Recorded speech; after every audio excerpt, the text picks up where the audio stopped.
Here we are in September. It's my favorite month. I'm not going to even downplay it at all because I love to highlight the fact that September is my Virgo month. My birthday was September 3rd. I love September. I love the weather.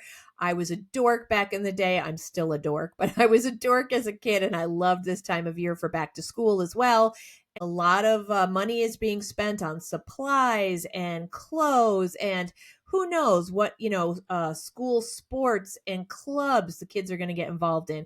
And even if you don't have children, which I do not, and that's okay, we all have to budget and watch how we spend our money regardless of whether we have children or not, or maybe your children are grown. And the bottom line is every single one of us needs to budget. So I would like to tell you a little bit about my sponsor that I am so grateful for.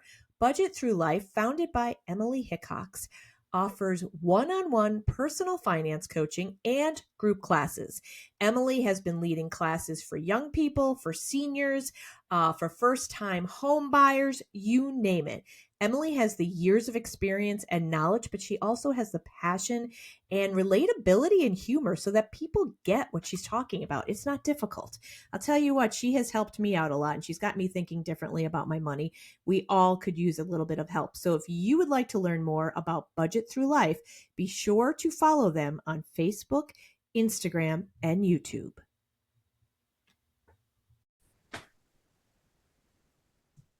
Hello and welcome to this week's episode of Uncorked with Funny Wine Girl. This is Funny Wine Girl, aka Ginny Luby. And as you know, every week I like to say how I was introduced to my guest or how I know them if there's a history, because I think it is important that we connect, whether it's through a business mixer or through an art event, whatever it is. Sometimes, especially if you're shy, I get it. You don't want to do it, but then you're glad when you go out and you meet people. You never know how you can help support one another. So, a couple of weeks back, maybe a month ago, you might have heard my conversation. I hope you did, with Melisse Brunet. Melisse is the conductor of our Philharmonic here in Scranton in Northeast PA. She also conducts at the Lexington, Kentucky Philharmonic. She is a delight. She's from Paris, but she became a U.S. citizen in February, and she has been shown kindness. She has such a nice, fresh perspective that I think, honestly, every American should hear and listen to. But she was also featured in a documentary called Maestra. And I had the opportunity to see it, unfortunately, after we spoke. But fortunately, that means now I have to have her back on because I cannot wait to talk to her. I have so many questions about the competition, what I saw in the documentary. Want to get her perspective on things. But the point of today, my guest, is that I was able to learn about the director of Maestra, who is Maggie Contreras. I connected with Maggie on Instagram, and she graciously agreed to be on the podcast. So for this week, I would like to welcome Maggie Contreras. Hello and welcome. Thanks, Janine. And yes, always reach out and always say yes more than I say no. That's my motto. And that's a good one. I think we need to do that, especially as women, because we can help one another if we do that. Yes. So I don't know much about you. I know you directed this. I did do a little Google search. I was on your IMDb, and you're really kind of, it says producer. This was your directorial debut. But before we even get into the film, I'd love to know just a little bit about you, if you don't mind. Sure. That goes back to always saying yes more than saying no. My path to directing was very non-linear. Um, sure. Yeah. How far back do you want to go? It was a cold, blustery day when my parents got together. Yeah, you don't have to go. Yeah.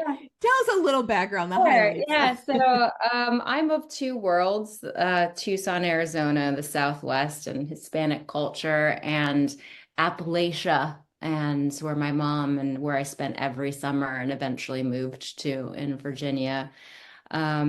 So yeah, I was exposed to classical music, orchestral music, symphonic music, at a very young age because of free concerts in the park in Tucson. And then when I would go visit my grandparents in Virginia in the summers, it was about a 3 hour drive into DC.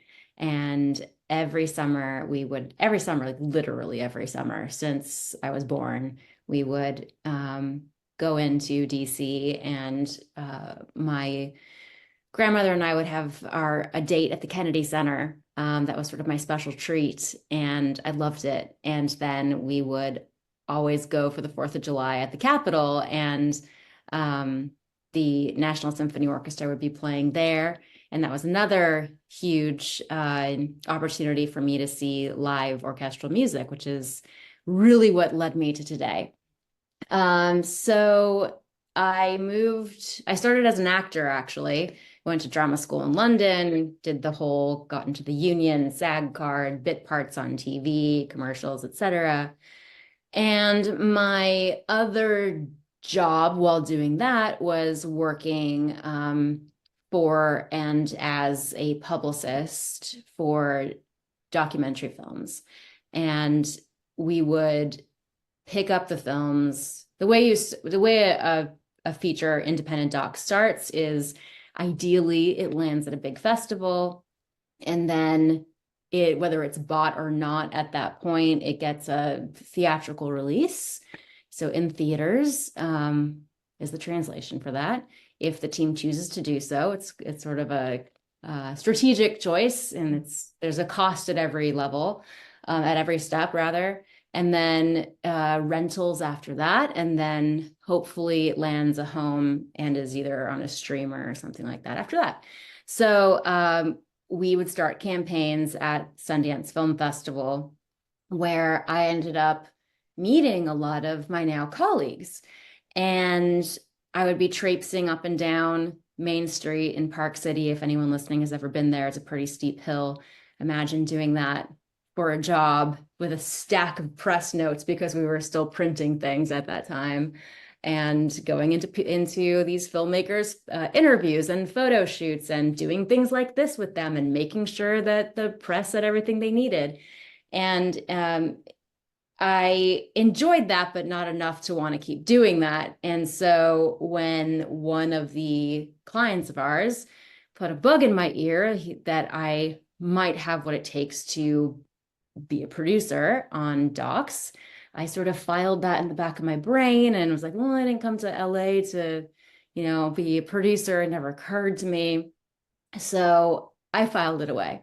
And then, long story short, I decided it was time to commit to either doing the publicity path or not. And so I decided to get off of it.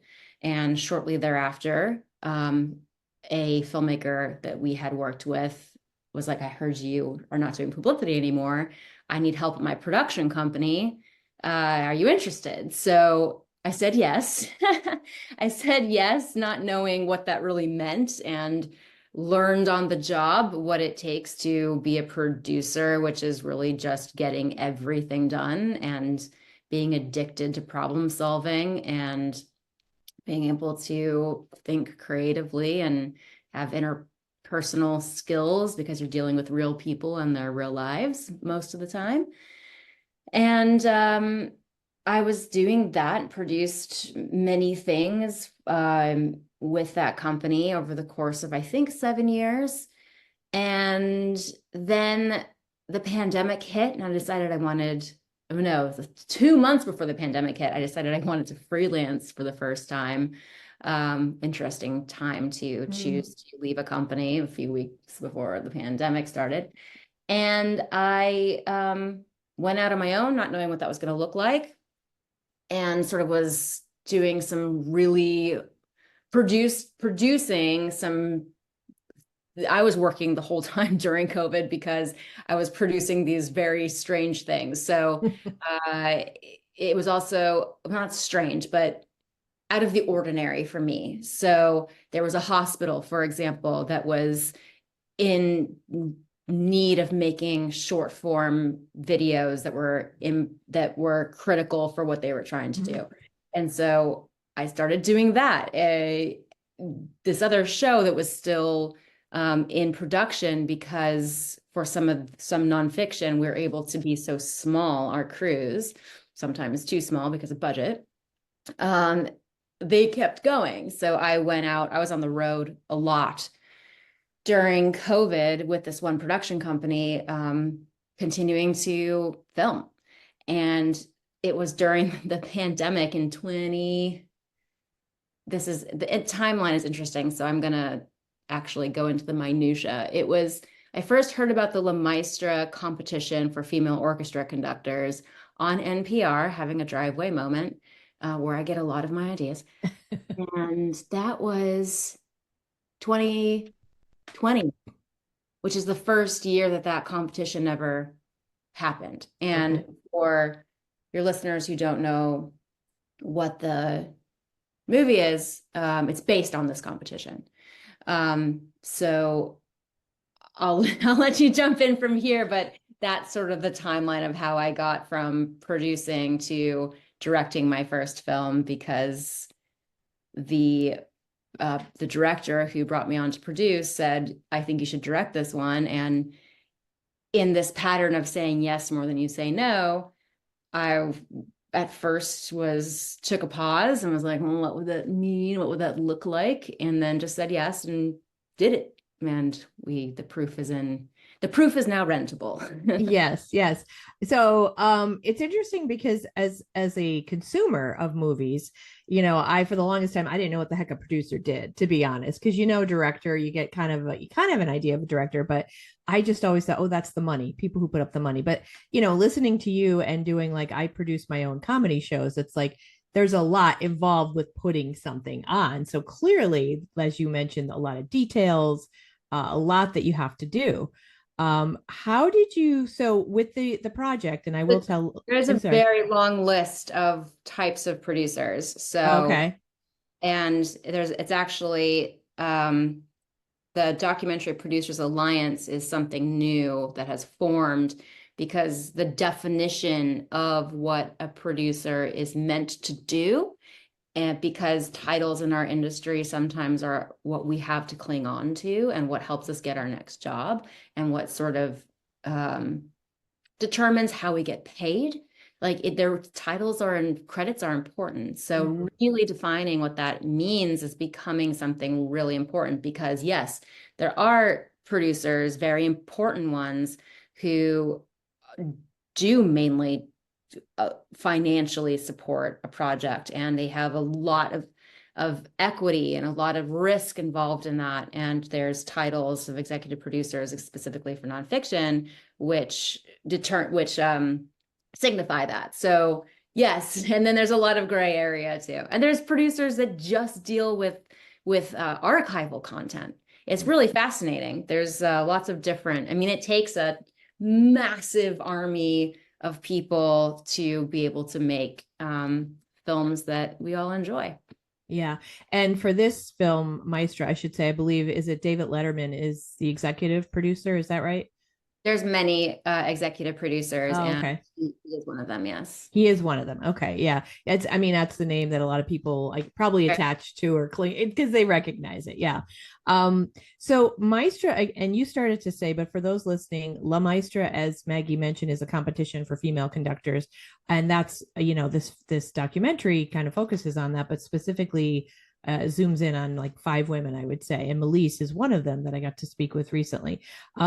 So this project, was this something then that was already kind of there and you were invited to direct it, or were you kind of like helping from the beginning, from the seed of the idea Of the competition? of the doing the documentary? Like, was that something that was already Yeah, so started?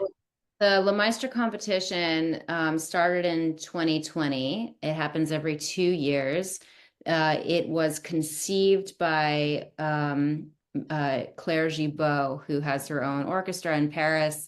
She started her own orchestra because she was never given the opportunities that she should have been given, to be able to operate and be an artist on the level that she wanted to operate on. So she was like, I'm going to make my own orchestra.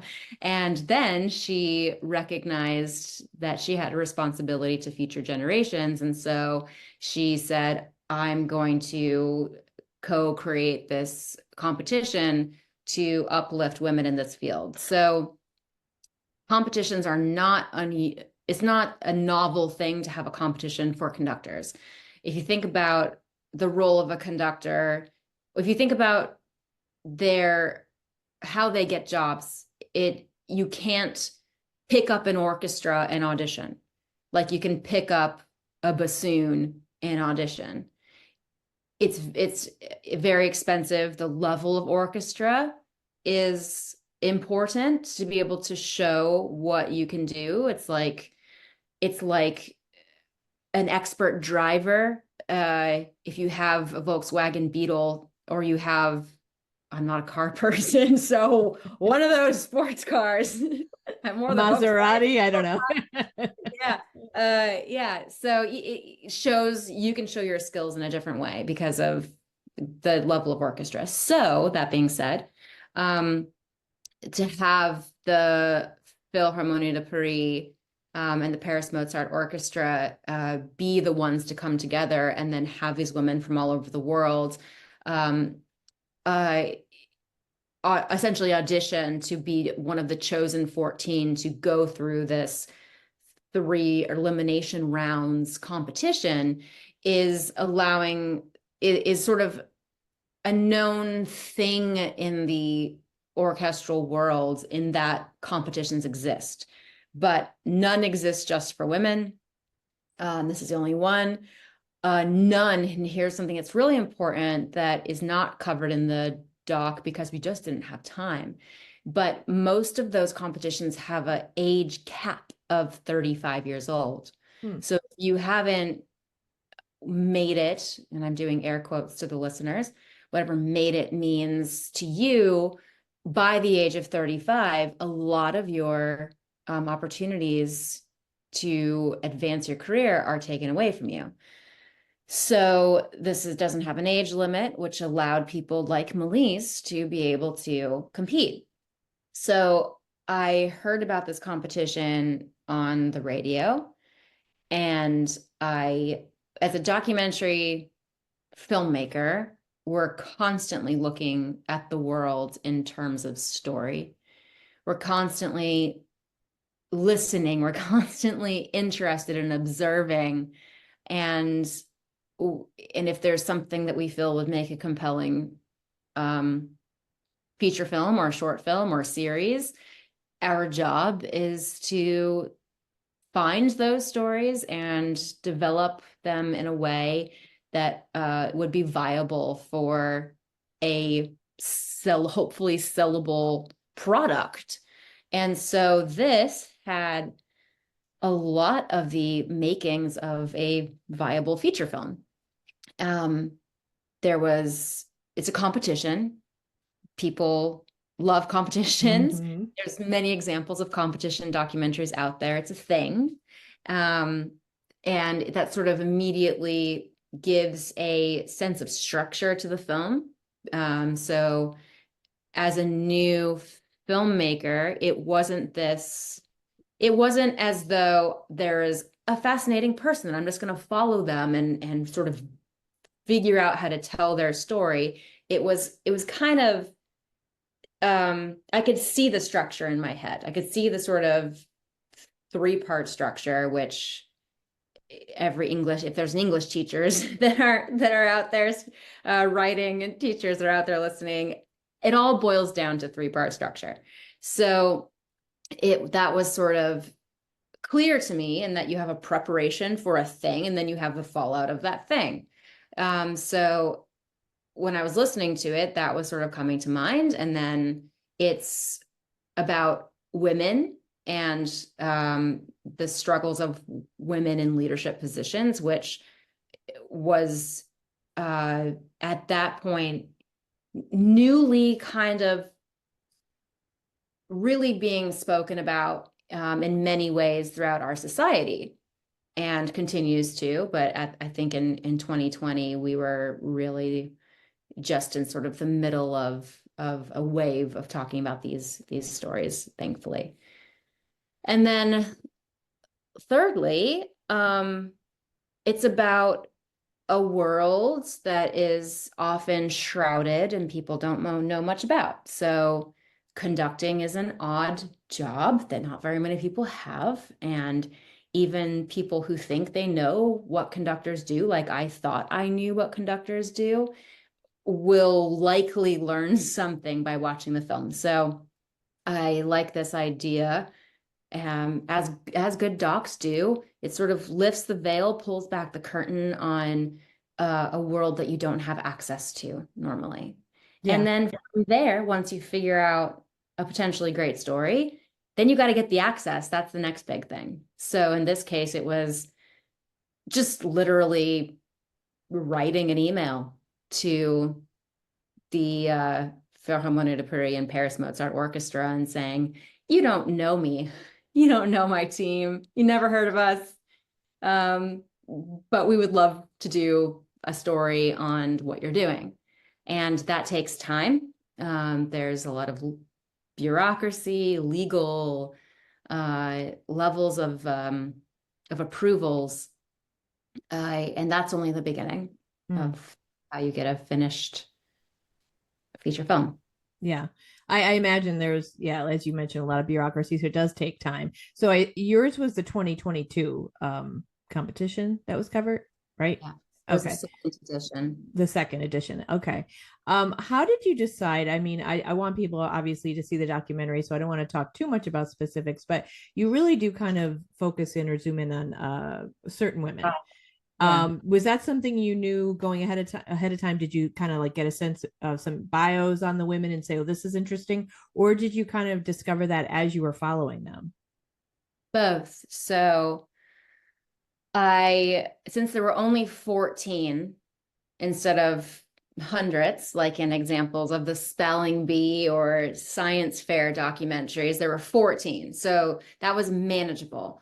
14 is way too many for a feature film. You sort of have to choose your horses, have people fall in love with them, and then root for them.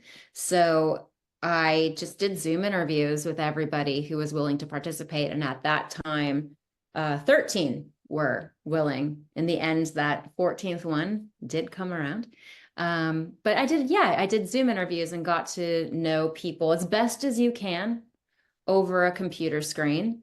And some of them pop straight out as this, I have to at least attempt to fit this into the film. So you have no, that's one reason why I love making docs is that you have no idea what's going to happen. Like you have to have an intention, you have to have a roadmap in place, and then you have to be prepared to go off course. So I interviewed them. Melisse, for example, popped out immediately because of mainly her connection to Paris, in that she's from there and the competition is based there. So, and as you'll find out in the film, she hadn't returned home for a very long time, uh, for very painful reasons. So, in her case, her preparation for this competition was not just intellectual and physical, it was emotional. So she immediately was someone who I really knew I wanted to spend time with. And then we have a Greek woman, Zoe Zanioti, from Athens, and she has two small, well, they're a little older now, but two twins, and she's long story short, sort of single parenting a bit.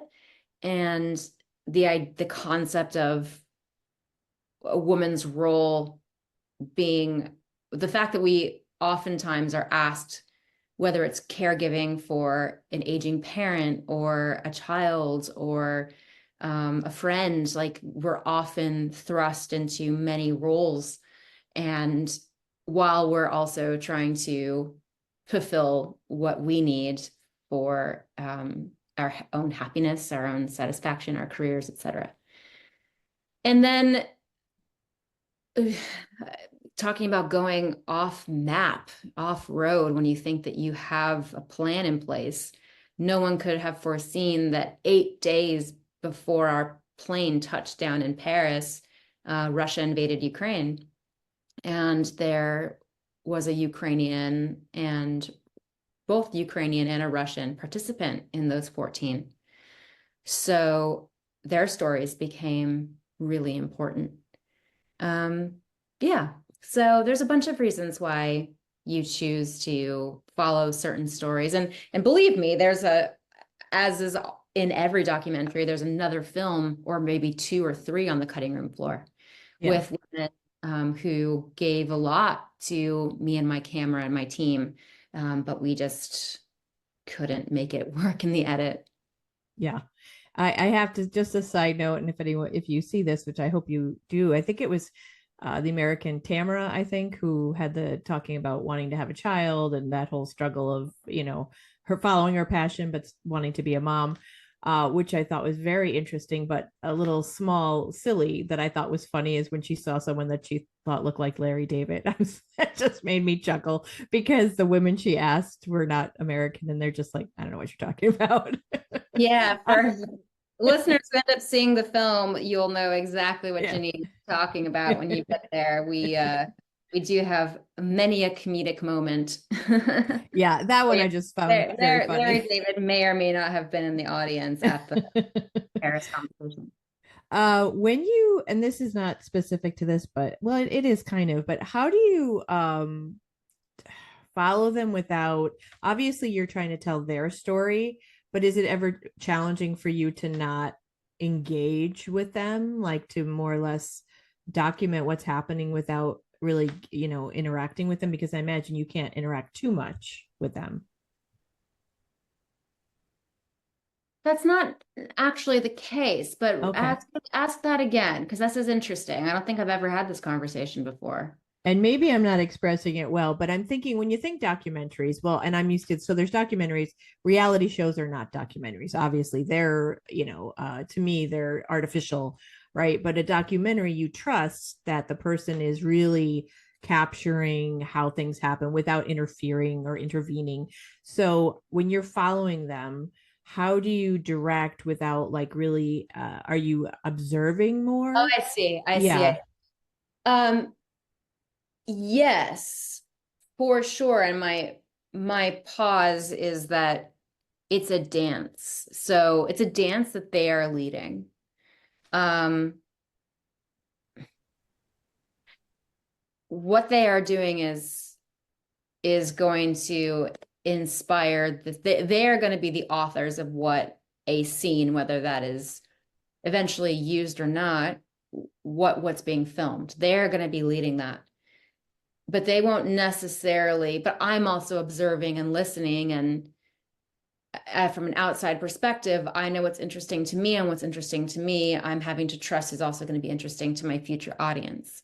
So if there's something that I find um, it would be engaging to talk about, I sort of will open the door to, well, maybe we spend a little bit more time on this. Or do you have a photograph of your grandmother that you could show me? Where they may not have planned to have shown me a photograph of their grandmother, but something that they had said a few days ago made me think, well, if they do show me a picture of their grandmother, maybe they'll end up telling me a story which will influence something else. Mm-hmm. So sort of have to think a few steps ahead. And you also have to be empathy is critical. Um, Making sure that you're both first doing justice to them and second doing justice to your future story. So it very much is a dance led by them and it's almost like improv, right? Mm-hmm. So hopefully when someone's leading an improv game, your partner will say yes and play. Mm-hmm. But if they say no, it's up to you to redirect. Yeah. Yeah. That's exactly what I thought of when you said, you kind of have to adapt. It's that yes and. Are you going to yes and? Yeah.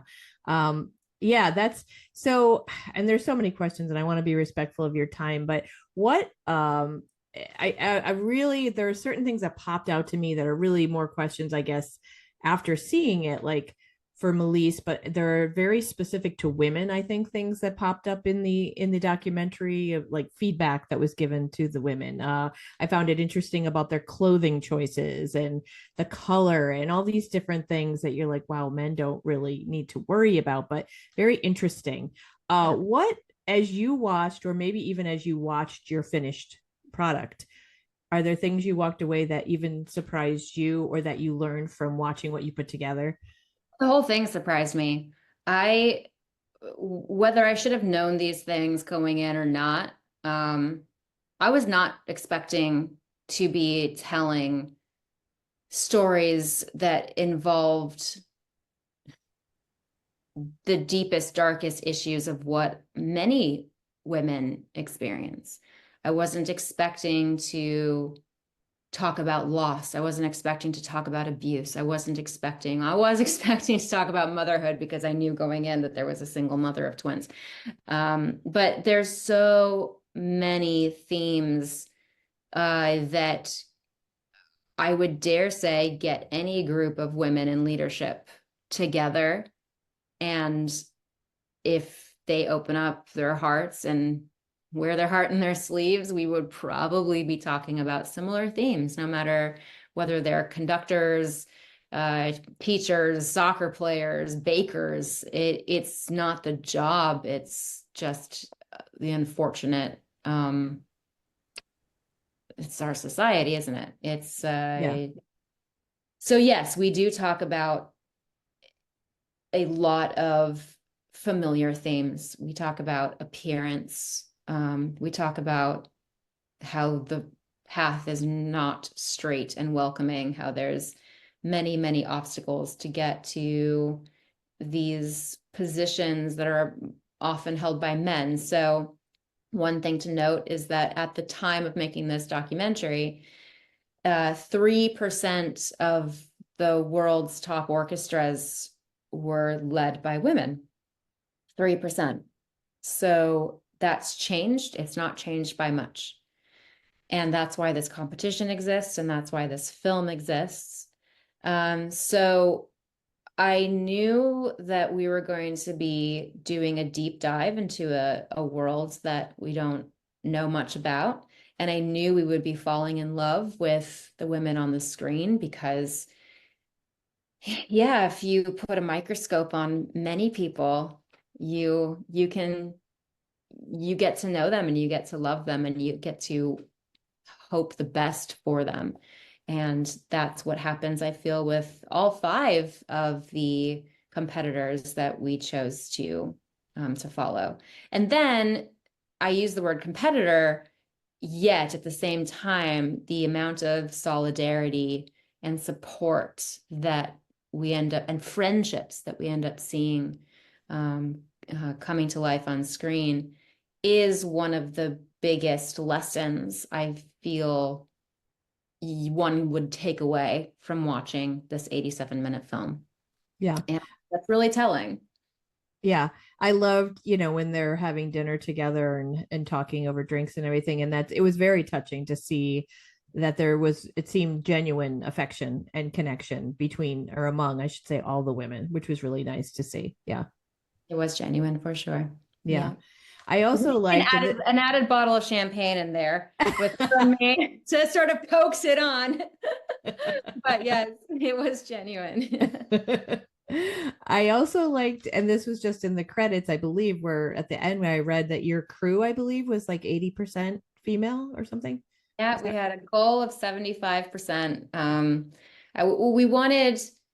We thought it was only correct that if we're telling the stories of women in leadership positions and how difficult it is to get there, that reflects equally in film and television. So I made a conscious effort from the very beginning that we needed to have at least 75% women behind and being responsible for the making of this film.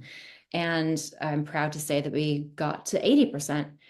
And that's also women in roles that's not just the PAs. That's not just the, there are more women doing some jobs in film than others. This was the ones that were difficult to get. That was, the director of photography in Greece, where I swear to you, at that time, there were 3 DPs in the Athens area that I could find that were that could have been hired. And one was not available, one was on maternity leave, and one was available, and she was incredible.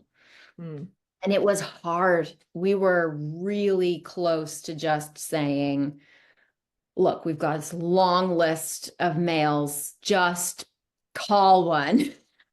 And we held out, and I'm so happy we did. But it takes, it does take extra effort sometimes, and it's going to take even more efforts to reach equity and parity. And that's what our goal is Yeah. be a small part of that. That's fantastic. In the comedy shows I produce, I always like to have women in. I produce them. They're all women, for women, by women, and for women. And it's interesting. I've through the years, I'm reaching a point where I'm like, am I silly pushing this idea, not just of the performers, but the audience? Because I'll often have women say, well, is it just for women or can I bring my husband? I'm like, well, there is a certain kind of vibe in the audience when it is just women and we're talking about things that women can relate to. So, yeah, I'd rather you leave him home.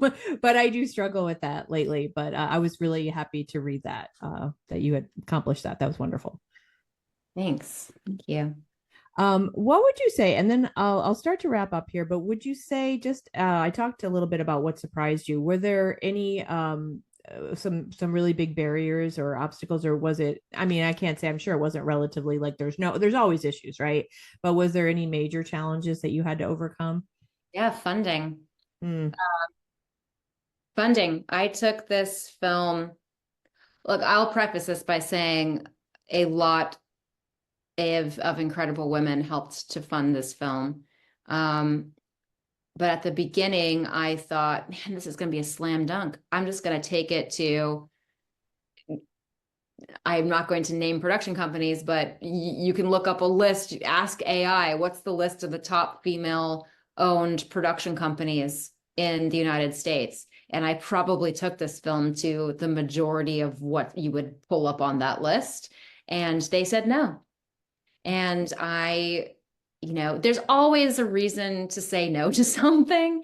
Um, but when Hollywood, air quotes, Hollywood, is claiming that they want to make films about women, by women, of women of color, this film checks all 3 of those boxes. I'm half Mexican American.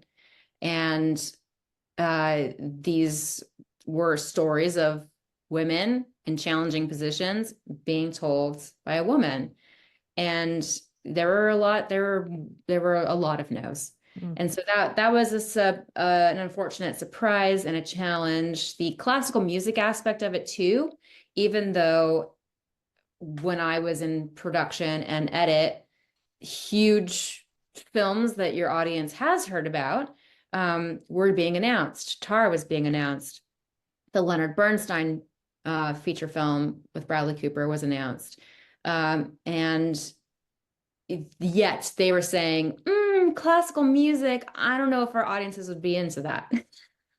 So, it it was often an eye roll. And that is me getting up on my soapbox one time during this interview. But it's very frustrating when you hear big claims about what Hollywood wants to do and then what it actually supports.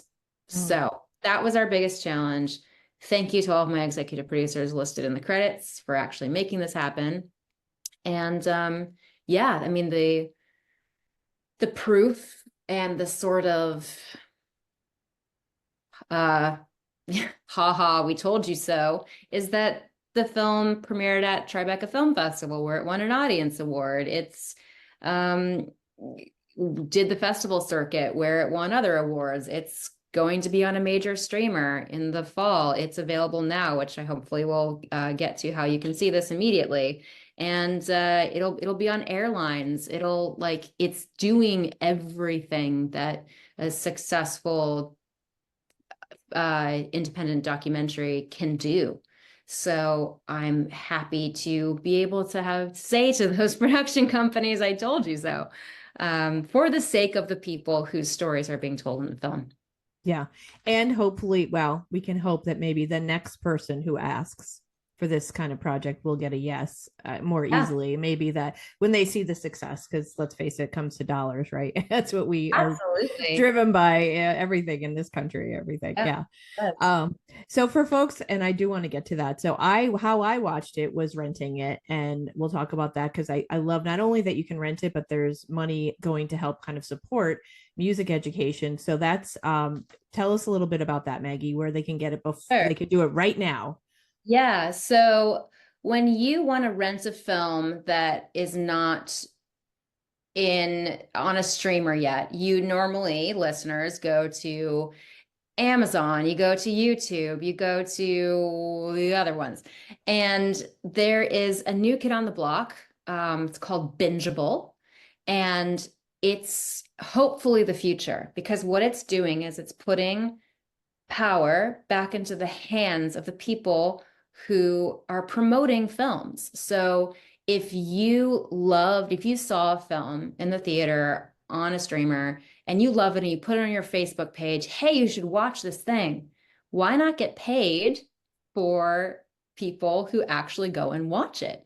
Celebrities get paid whenever they say, hey, go watch this thing, go consume this product. They get paid for that. So the whole idea is that you should get paid too. So bingeable.net/Maestra, or but more an easier way to get to that if you're, driving right now and can't write that down, you just look up maestrafilm.com, which is our film's official website, maestrafilm.com. That takes you to Bingeable, bingeable.net/Maestra, and you can rent the film there. And every time you rent the film from that site, $2 of the rentals go to El Sistema USA, which is a national organization that funds music education. Their tagline is quality musical education for every child. And you're supporting them. Now, if you have an organization, if you work for an organization, if you're part of a women's book club, if you're a music educator, or if you're just you, which you are, you can sign up for your own link, and it takes 5 minutes. And every single time somebody rents the film from your link, you get $2 or your organization gets $2. So it's a way to promote something that you love and get paid to do that. So we are working with orchestras, we are working with women's groups, we are working with influencers, we're working with just individuals who love this film. They've all signed up for a link unique to them that's tied to a bank account or a Zelle or a Venmo account. And every month they get paid.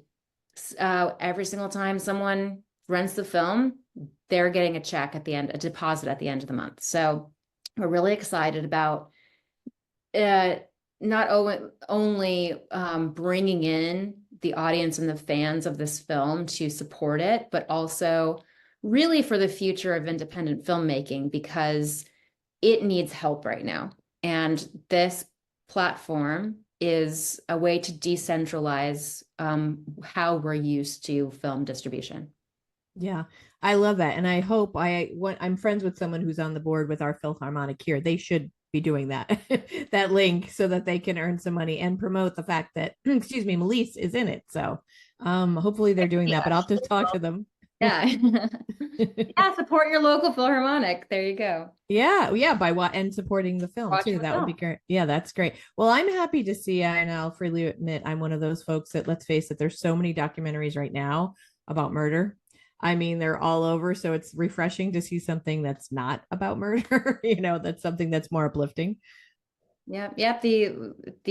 I'm in the sort of meat grinder of Hollywood. I'm currently, taking out other projects for funding, and the cliche that keeps coming back is true. People want murder slash true crime. They want celebrities or sports. So I we're in a very tenuous time for documentaries.